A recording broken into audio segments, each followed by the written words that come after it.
This program is made possible by funding from the UCF Metropolitan Center for Regional Studies, where government leaders, business executives, and academic experts come together to discuss major issues facing the state of Florida.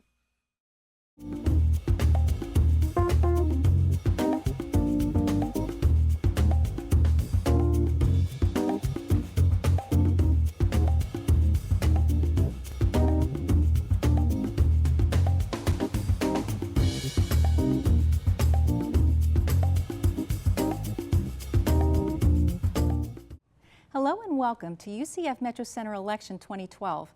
I'm Diane Trees, Director of the UCF Metropolitan Center for Regional Studies and your host for the evening. This fall, we brought you a series of political discussions in an effort to help you decide at the polls. Metro Center Election 2012 has been brought to you by WUCF, Central Florida's home for PBS, in collaboration with the League of Women Voters. Tonight, we bring you our final word on Election 2012. Democrats dominated on Election Day, culminating with Barack Obama's re-election as President of the United States. Joining me tonight to discuss the ramifications of Election Day results, both nationally and in Florida, is UCF political scientist Aubrey Jewett. Aubrey, welcome to the show. Thanks for having me. The presidential race, we had the economy, we had healthcare reform, Middle East issues. What ultimately swayed voters to re-elect Barack Obama? Well, the economy was clearly the #1 issue. All the pre-election polls showed 60, 70, 80% of Americans thought it was some combination of the economy, jobs, debt. Interestingly, what the exit polls showed, though, was that among voters who thought the economy was the most important issue, a slight majority thought Romney would actually do a better job on the economy, yet, Barack Obama was still able to win. And I think that is explainable from two reasons, really. One, if you also looked at the exit polls, they suggested that most people still blamed George W. Bush for the state of the economy, and they thought that Obama had done okay and was trying to do all right, trying to do better. So we're still looking into the past for what causes to some degree, today. Basically they were grading President Obama on a curve. I mean, basically giving him instead credit. of holding him totally responsible for Exactly things. so. And then I think the second factor beyond the issues was just the money and particularly the organization that the Obama team had across the country, but specifically here in Florida. They had literally hundreds of people working in the state over the past 4 years, basically never stopped from the last campaign. And they ramped that up by hundreds more, and then thousands and thousands of volunteers. Just anecdotally, I was talking to a reporter before the election, and they were a registered Democrat, and they said that they had been approached, and never happened before in their history and here in Florida, approached 4 times at their home by 4 different people knocking on the door saying, oh, we just need you to make sure you turn out and vote. Very active campaigns. Absolutely, yes. Just giving an indication of yes. how many volunteers there were going to get those Democrats to the polls. And that's usually a problem. Democrats don't always show up, but this time they did. With the Electoral College, the votes were called before we even tallied Florida's results. Yeah. So with the electoral votes and the popular vote, how close a race was this? Well, it was on one level a pretty close race. Certainly the pre-election polls suggested that it was going to be close, less than 1% if you looked at the poll averages nationally in favor of Obama. And indeed that's what we ended up. Obama ended up with about a 2 million vote win, but really only about 2% of the electorate, if you look at it as a percentage. So that's pretty close.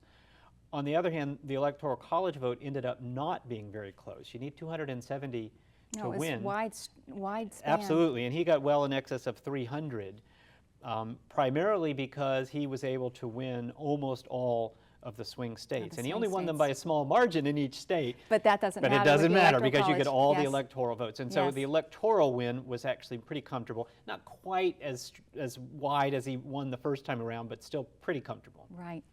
Just last week, former Congressman Lou Frye talked about the contention and the negativity at the heart of the presidential race. Here's what he had to say. I have never seen a campaign, never been involved in one, and I run statewide in that, where on one side you actually had facts you didn't have to make up that were pretty negative in terms of your campaign.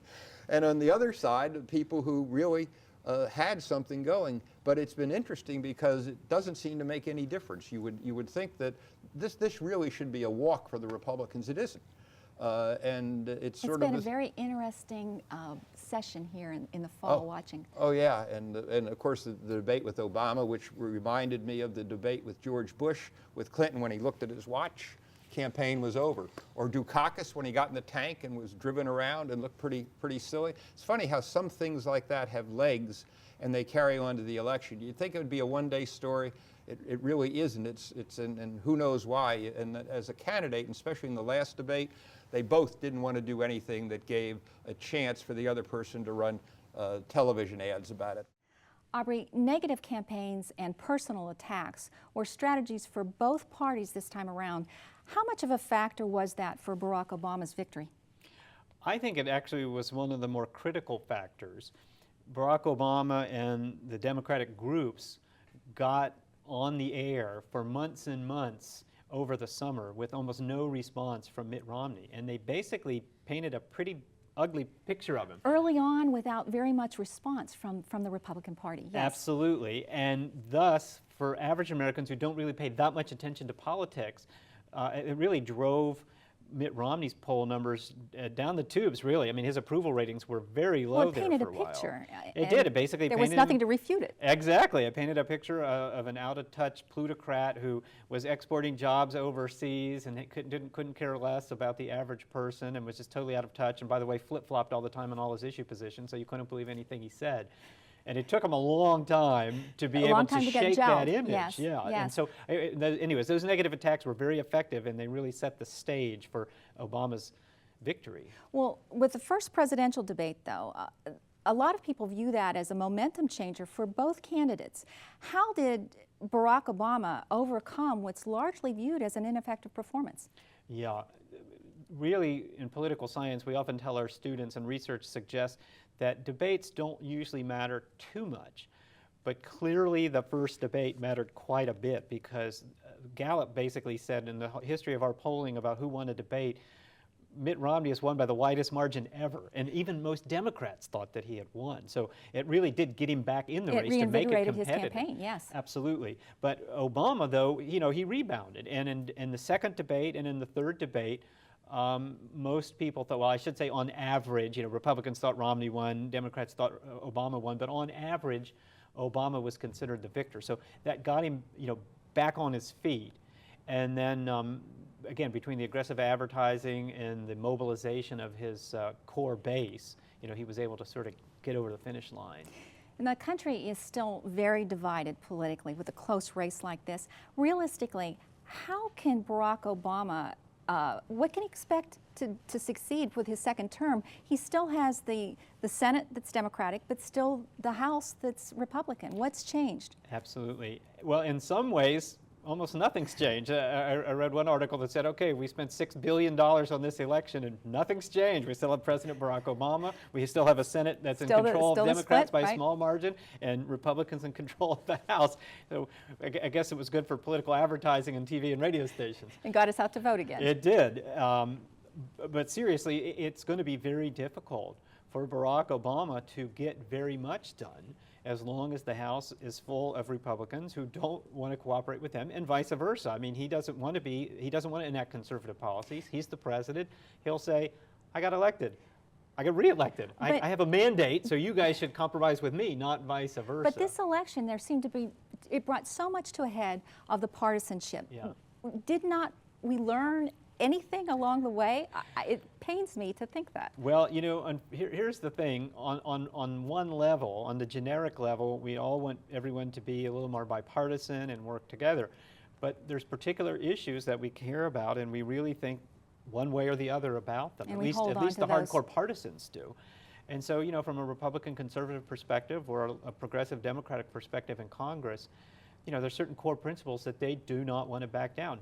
And taxes, for instance, might be one of them. You know, Republicans just don't want to raise taxes on anybody, and Democrats, and President Obama said, well, we don't want to raise taxes on lower or middle income people, but we think the wealthier need to pay more. That's going to be a very difficult one to come together on. Do you think that President Obama will make more of an outreach to the Republicans this time? Well, I think he'll try. I think he tried to some degree early in his first term. but he felt rebuffed. And then Republicans also got a strategy. Well, really in his first 2 years, the Democrats were in charge, so he didn't really have to reach across the aisle too much. That's true. But in the first second 2 years, 2 years, yes. you know, I think he did in the beginning, right after Republicans took back control of the House. But he just felt like, okay, they're Things not. got nasty very quickly. You got it. And they both all of a sudden were looking ahead, okay, 2 years from now we're going to have a presidential election. So from a Republican perspective, they didn't want Obama to have any more victories. And of course, Obama was basically like, well, maybe if we sort of wait him out, I can get a better political future in, in 2 years if I can get reelected and get Democrats in the House. But in this case, it didn't happen. Right. So Right. it's going to be very difficult for them to work together. And it's a shame because there are some really big problems, not to mention the economy, immigration, Social Security, health care, National many, deficit, yes, you got it, and the yes. debt and deficit. Right, exactly. Viewers told us the jobs and the economy were at the top of their minds this fall. Was this election a referendum on who can solve the economic crisis the quickest? Here's what University of South Florida Professor Susan McManus said. And it looks like right now the undecideds that are still out there, and there was a lot of discussion of it after the debates, want to look forward. Who can fix it and how fast, rather than looking back and pointing fingers. So maybe an optimistic look is coming for us. Well, that's what they would like to see, real solutions. And now, some of these voters ask, for example, can you tell me specifically, how can you fix the problems that I have now? Not 4, 5, 6 years down the way. Immediacy, urgency, very much an issue with a lot of these undecided voters who are going to be the swing. Aubrey, looking at the economy, we've had a lot of businesses withholding investments, and they're waiting to see what's going to happen with the Eurozone, fiscal cliff, watching China's economy slow down. With the re-election of Barack Obama, will this affect any of the strategy for the businesses, or is it just beyond the scope of control for any president? Well, presidents always get more blame than they deserve when the economy's bad and more credit than they deserve when the economy's good. Because the bottom line is there is a limit to what presidents can do. Well, Congress is very big on policy making. Well, so basically when it comes to fiscal and monetary policy, you've got the Federal Reserve, which is fairly independent, and they're setting interest rates and the like. And then you've got Congress, and with the president's help, that sets policy as far as taxing, spending, and borrowing and budgets. But there is a limit to what any one person can do.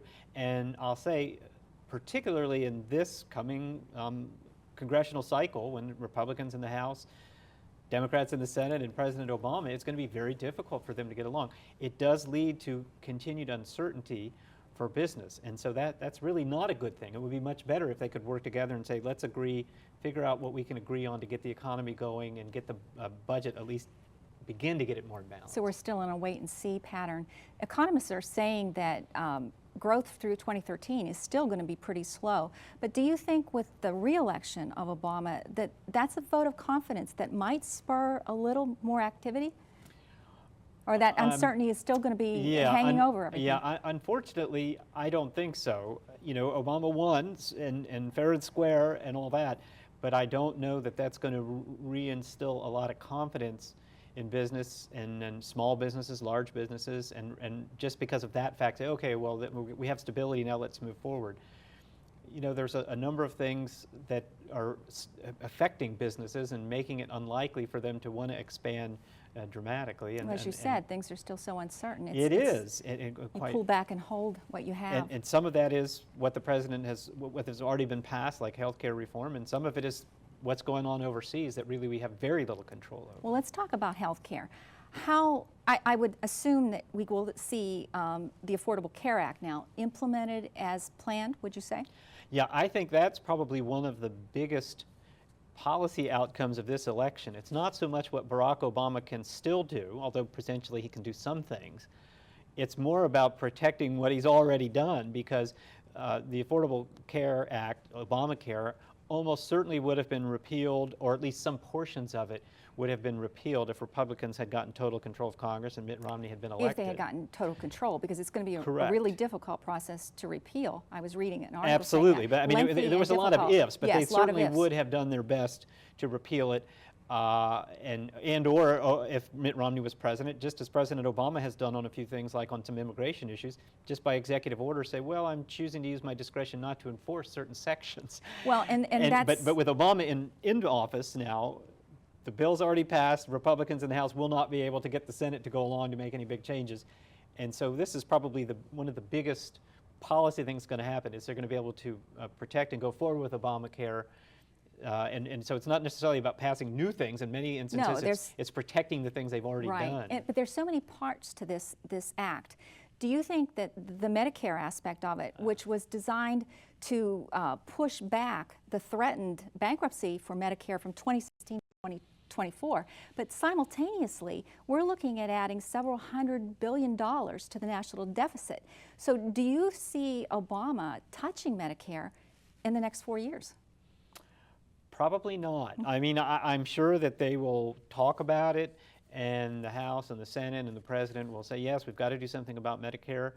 But quite frankly, over the next 2 years, I see very little that will be done to extend the solvency of Medicare, because there are two very fundamentally different opinions about how to do it. And I don't think they're going to be able to reach compromise. And adding to the national debt is not exactly Absolutely. a popular thing to do right now. People are worried about the debt, and the long-term damages the economy. But on the other hand, we're worried about doing something to begin cutting the debt, because that might hurt our economic recovery if we stop spending as much money, or for instance, from the government. Let's talk a little bit about the Supreme Court. I would presume with Barack Obama's re-election that we'll see a liberal appointee in 2015 when Justice Ginsburg retires. Will that alter the balance at all? Is that a likely choice to come about? Well, if Ginsburg does retire, and she's kind of hinted that she wants to serve, at least a few more years, but if she did retire, it actually probably wouldn't change the balance too much. And in fact, there's actually been several articles written suggesting that she'd retire while Barack Obama's in office so that he can replace her with another more liberal Democrat. So it wouldn't, if she retires, it wouldn't really change the balance. But if somebody like Scalia retires, because he's in his mid-70s as well, I don't think he's going to, by the way, unless they drag him out. But that would totally change the balance. Right. Let's turn to the United States Senate. 33 seats were up for re-election this fall, and the Democrats did manage to keep control of the Senate. Mike Lafferty from the Orlando Sentinel's editorial board shared his thoughts on the Senate races. I think most people think it's going to be really tight. There were far more Democrats incumbent Democrats who retired than incumbent Republicans who retired, and that creates an opportunity. So I think every race is going to be really important, and not least of which is this one right here in Florida between this well-established, long-time politician, Bill Nelson, and a Republican who's currently in the Congress, Connie Mack, who has a lot of name recognition still for some people.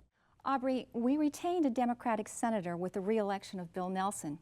Now, the Nelson-Mack race, Nelson kept a lead from the very beginning, but this race was sort of quiet and pushed aside. Did the Republicans miss a big opportunity here? They really did. This race at one time was considered maybe one of the most important in the country, because presumably control of the whole U.S. Senate was at stake, and this was considered by Republicans to be a very real possibility for a pickup, and a number of Democrats were kind of worried. Bill Nelson's numbers weren't terrible, but his approval ratings were just hovering a little under 50%, which is not necessarily a good thing for an incumbent. And yet, Republicans, and basically in the whole history of Bill Nelson in the Senate, they constantly underestimate him. They think, okay, he's not very good, we should be able to beat him, and they never do. He's just more low-key. He's very low-key. He seems to be able to keep almost all Democrats and appeal to enough moderates. And quite frankly, some of the Republican candidates that have been put up have not been very strong. Bill McCollum was a good candidate. He went on later to win a statewide race as Attorney General. That was probably Bill Nelson's toughest race, was his first one. But then Katherine Harris, was really a disastrous candidate. And Connie Mack, he ended up being someone who really, in my estimation, didn't really seem like he wanted to be a U.S. senator. There was never any engagement very along the way. little. And you really read very little more about the race. Even the debate that they finally agreed to have was not anything anything came out of it. Right, yeah, Exactly. it was a very odd race. Even for Florida, it was a very unusual race. Very, how you could have such an important race be so low-key and sort of under the Right. radar. And really, I would have expected outside groups, particularly on the Republican side, to come in and spend millions and millions. They didn't. They spent some, but not very much. Not very much. Let's circle back to Florida now, and particularly Central Florida. Perhaps one of the most surprising and still up in the air races is House District 29 with Republican Chris Dorworth and Democrat Mike Clellan.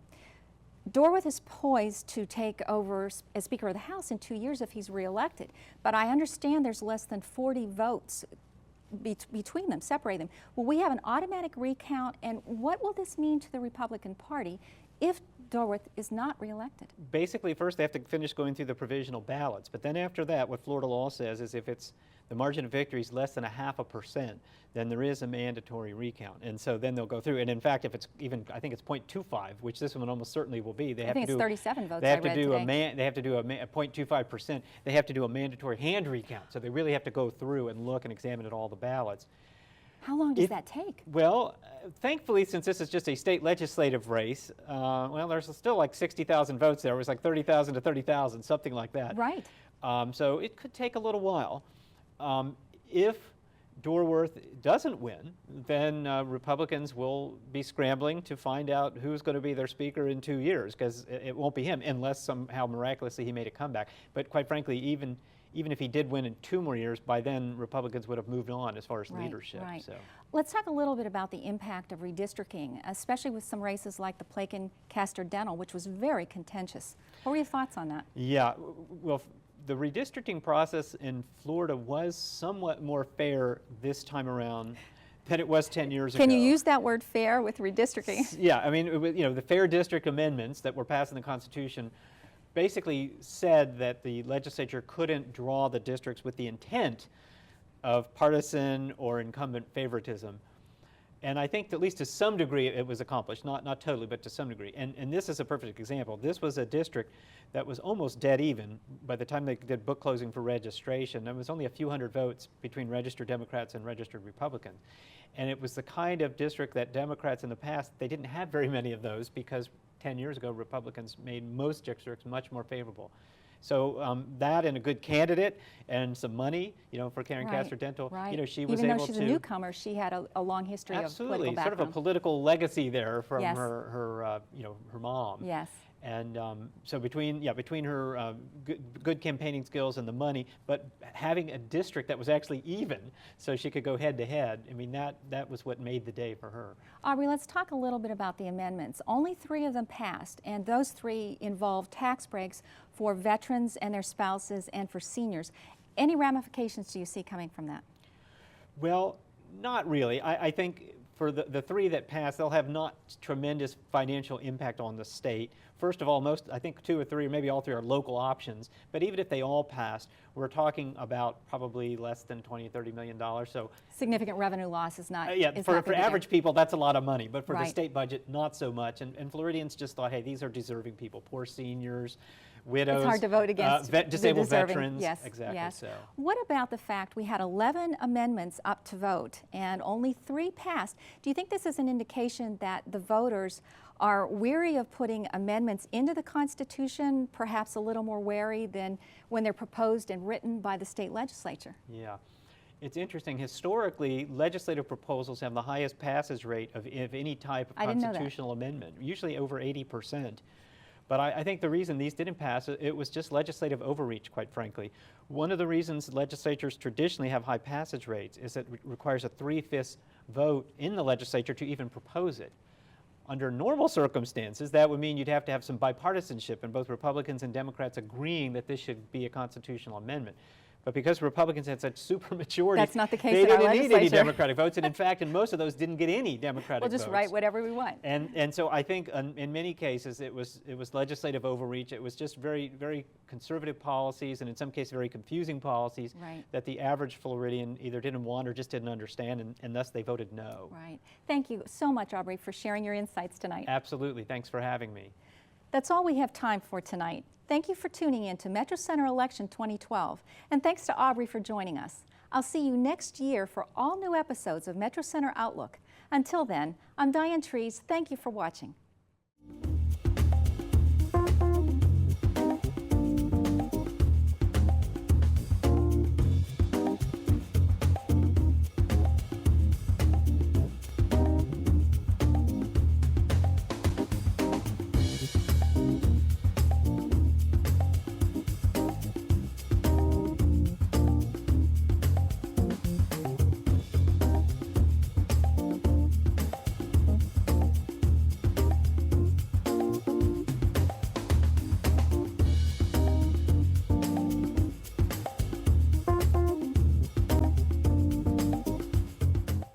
This program is made possible by funding from the UCF Metropolitan Center for Regional Studies, where government leaders, business executives, and academic experts come together to discuss major issues facing the state of Florida.